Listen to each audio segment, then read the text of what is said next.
Olá, é uma satisfação ter você conosco aqui no canal Cápsula Informática e Acervo, e hoje nós vamos falar um pouco mais sobre a arquitetura MSX. Aliás, vamos perguntar o que é MSX? MSX foi um modelo de hardware aberto que foi lançado nos anos 80. Naquela época não tinha essa noção de aberto ou fechado, proprietário, né? Mas assim, podemos dizer que era um padrão aberto criado pelo japonês Nishi, junto com a Microsoft, que fornecia o sistema operacional BASIC. Na verdade, o BASIC não é um sistema operacional, é uma linguagem de programação, mas já vinha na ROM dos computadores o BASIC instalado.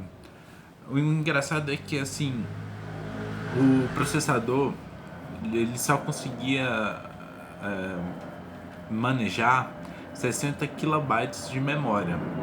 E desses 60 kilobytes de memória, 32 kilobytes eram da ROM. E os outros 32 eram da RAM, que tinha memória RAM de 32 megabytes. E ficava disponível para o usuário 28 mil kilobytes mais ou menos, porque eu utilizava parte da RAM para rodar o BASIC, que servia de sistema operacional. Por que ele servia de sistema operacional? Porque tinha comandos de lidar com disco, no caso do Disk Basic, do disquete, né?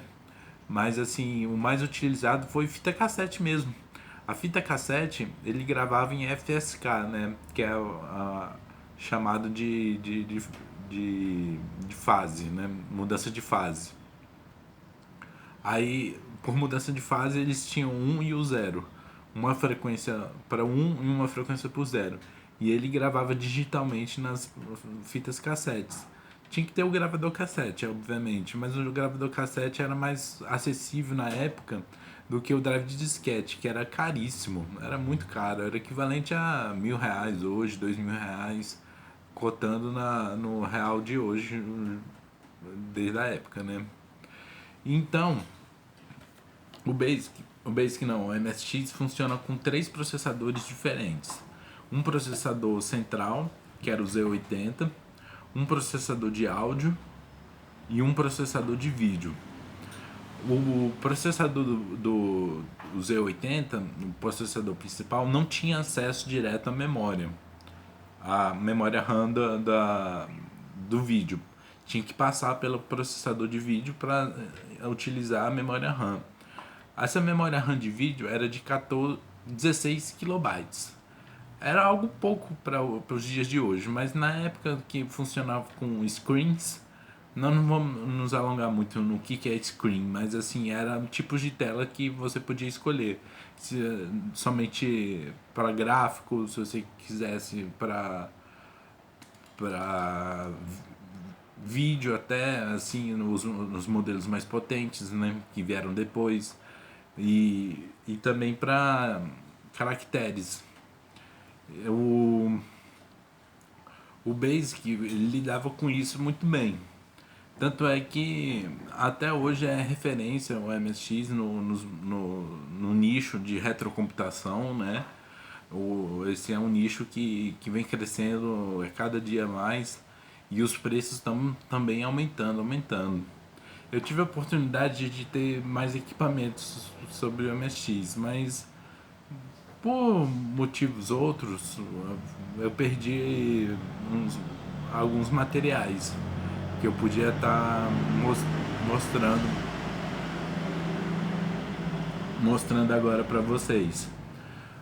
E tem mais coisas assim, além dos processadores tinha um sistema de alocação de memória, né, que se chama de blocos de memória, né. Esses blocos de memória, o processador deixava de utilizar a memória de um certo aplicativo e utilizava outro. Esses bancos de memória serviam para você conseguir acessar mais memória do que o processador pudesse realmente manejá-lo. Ia trocando os bancos de memória que o processador acessava e assim conseguia acessar totalmente a memória RAM ou o ROM que gostaria de ser utilizado. De uns tempos para cá, surgiram vários hardwares compatíveis com o MSX, como por exemplo utilizar cartão SD no lugar do disquete, utilizar um emulador de disquete também, utilizar outros aplicativos, outros hardwares, outros artefatos para melhorar a experiência de uso. Era um engraçado assim que era um computador muito mal visto. Por que era mal visto? Porque todo mundo achava que era um videogame. Mas era um videogame que tinha funções de computador. Parece um pouco com o Magic Computer, que foi lançado pela Dynacon. A Dynacon lançou o Magic Computer, só que ele é compatível com o Nintendinho, né? O famoso Nintendinho, né? O Nintendo. E isso também foi a porta de entrada para a informática de muitas pessoas. Um amigo meu, inclusive, me presenteou com um Nintendinho, só que eu tive problemas para gravar com o cartucho de dados, né? Mas é um computador, não é um computador, é um videogame muito bem organizado, né? E, e esses videogames eram muito potentes, principalmente voltando para o MSX, tinha software houses brasileiras que criavam aplicativos, aplicações comerciais, inclusive. Banco de dados, DBase 2, por exemplo, era utilizado, um banco de dados. Tinha planilha, tinha a Gradiente, tinha um cartucho de editor de texto. E tudo isso deixava o computador totalmente funcional. E não sei se eu falei, mas assim, na Rádio USP de São Paulo, às vezes eles no meio da programação eles falavam, liga aí o gravador, que nós vamos mandar um aplicativo. Aí eles botavam o aplicativo, a gente gravava e rodava no computador. Isso daí foi a internet antes da internet, né? Na verdade já existiam os BBS, mas os BBS, que era o Bulletin Board System, eram difíceis de acessar, porque depende da linha telefônica, você tinha que ter um modem, que também era caro o modem. Não é que nem hoje em dia que banalizou a internet, assim, qualquer um tem internet. Seja no celular, seja no computador, seja no notebook. Notebook é computador, né? Mas enfim, acontecem essas coisas. Mas naquela época era algo notável.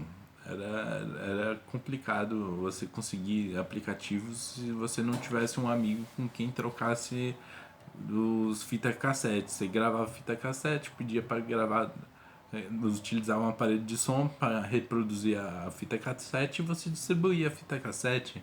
Seria como se fosse o soft livre da época, né? Mas voltando, como eu falei, não existia essa noção de soft livre. A noção de soft livre surgiu em 84, dezembro de 84, no início de 85, em janeiro de 85, com o projeto GNU, do Richard Stallman. Aí que ele determinou o que era soft livre, com a primeira licença. Só que a segunda licença de soft livre que é a mais utilizada, GPL 2, GNU Public License 2, que ela é mais, inclusive o núcleo Linux, né, utiliza essa licença, mas ela não garante que o software seja livre. Mas assim, os softwares livres geralmente utilizam essas licenças, junto com a Artistic, a MIT, a BSD e outras licenças que também garantem a liberdade de software, mas não necessariamente são usados para software livre. Tipo, open source utiliza as mesmas licenças, mas o que determina que é open source? Open source é um modelo de produção colaborativo e voltado para o mercado. E no próximo vídeo nós vamos falar um pouco mais disso. Por enquanto é isso. Se vocês gostaram, comentem, curtem e se inscrevam no canal. Até a próxima.